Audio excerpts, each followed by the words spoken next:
Entrepreneurship is not for the faint of heart. It is not some like glossy Instagram feed of like yachts and infinity pools like everyone seems to be posting nowadays, right? If you've been struggling between do I stay at my job or do I become an entrepreneur, then this video might be for you. Normally they tell you to get a job, right? They tell you to climb the ladder. They tell you to play it safe. But what if safe is actually the riskiest bet you can make with your life, right? Like what if the path to true freedom, right? True wealth, true purpose is deliberately obscured. My name is JC. Welcome to the channel today. I really appreciate for you guys being here. The good Lord gave us another day, so we are going to do the best today to be the best that we can be and put one foot in front of the other. And today we're cutting through like some of the noise, right? Like shattering the illusions and serving you a dose of like unfiltered actual reality about something that defines like most of your adult lives, I would say, right? So the brutal, often misunderstood choice between a job and entrepreneurship, right?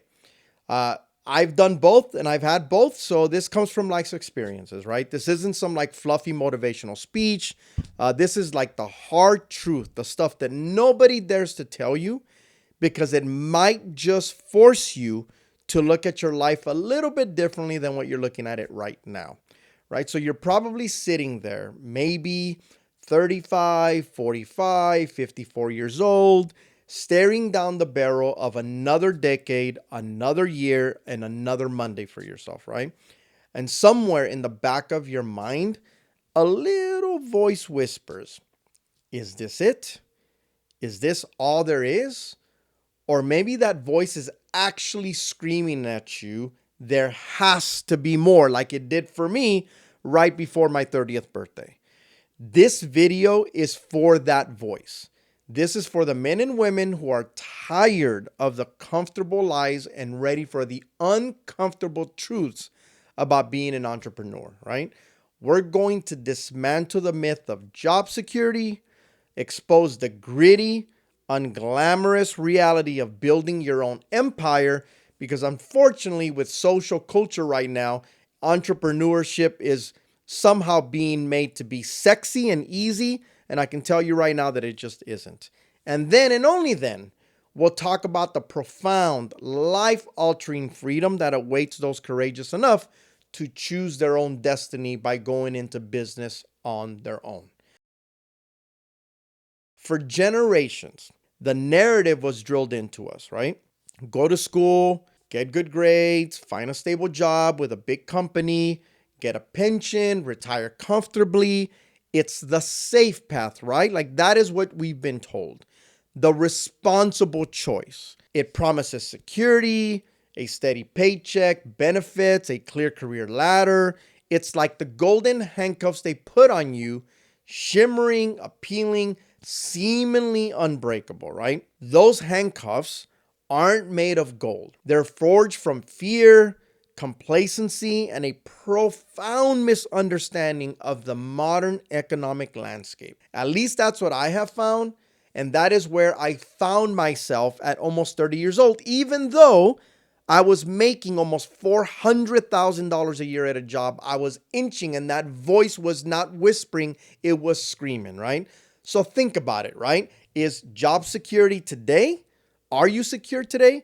It's an illusion, right? A relic of a bygone era. Your job security, it's in the hands of a CEO, a board of directors, right? Market fluctuations, global pandemics, technological advancements like AI right now, or a random cost-cutting initiative. That is just a fact. That's a reality. You may not like it, but it is 100% true, right? I've seen it countless times. Good, loyal people, folks who dedicated 20, 30 years to a company, walked into their office on Tuesday morning only to be told their services were no longer required. Either right now it's going to be restructuring, you see downsizing all over the news, synergy, you're being replaced with AI tools. They have 1,000 corporate euphemisms for your disposable, basically, right? You're a line item on a spreadsheet, and when that line item needs to be cut to boost shareholder values, guess what?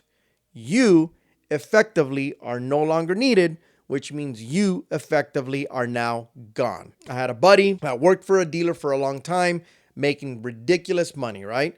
So for nearly almost 27 years, I think he was actually at the dealership making that kind of money, right? He did everything that they asked him to do. Climbed the ladder, washed cars, a salesperson, went through all of the different variables of management. This guy did everything he could to climb that ladder and thought he was actually set, right? Bought the big house, put his kids in private school. The guy had all the money, all the boats, everything he needed. And then overnight, guess what? The dealer decided they didn't need him anymore. They let him go. Everything gone. 27 years of loyalty gone in a matter of a second. Pretty much, they offered him a severance package.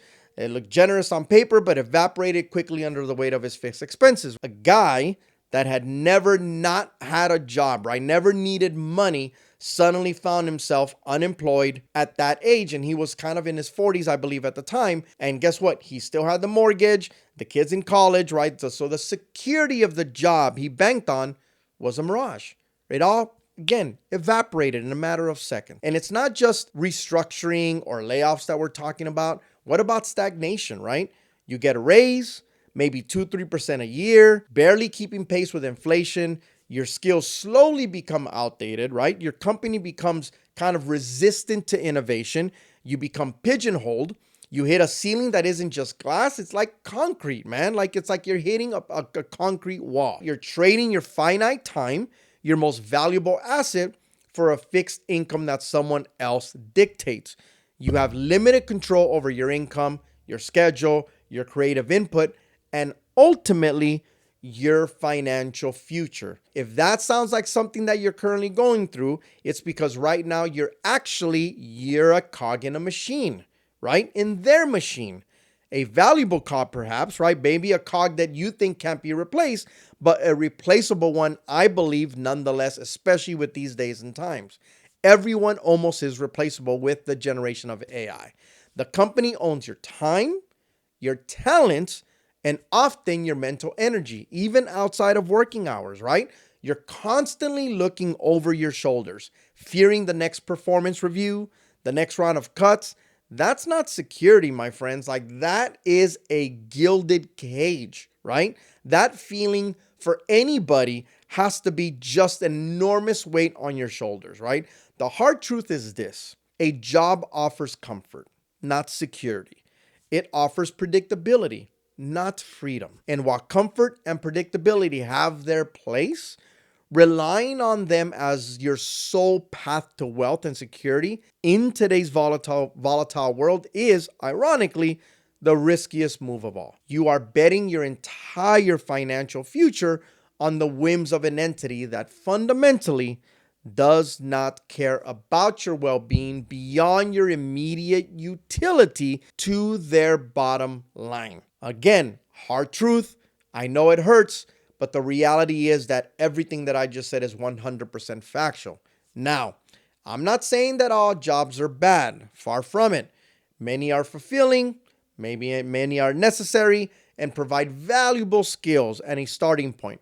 But clinging to a job as your ultimate financial strategy, that's where the illusion becomes ultimately dangerous for you, right? Because then again, we know the way illusions play out.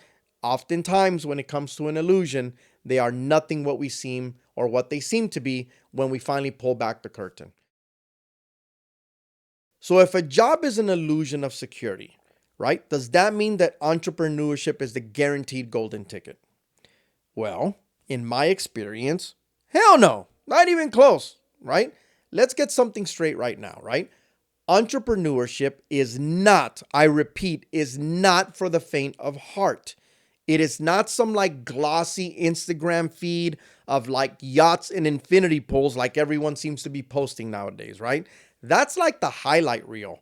The real movie, it's messy as shit. It's grueling. It's a psychological and financial gauntlet that will test every fiber of your being. I get tested every day. I'm going through it right now trying to grow one of my companies, right?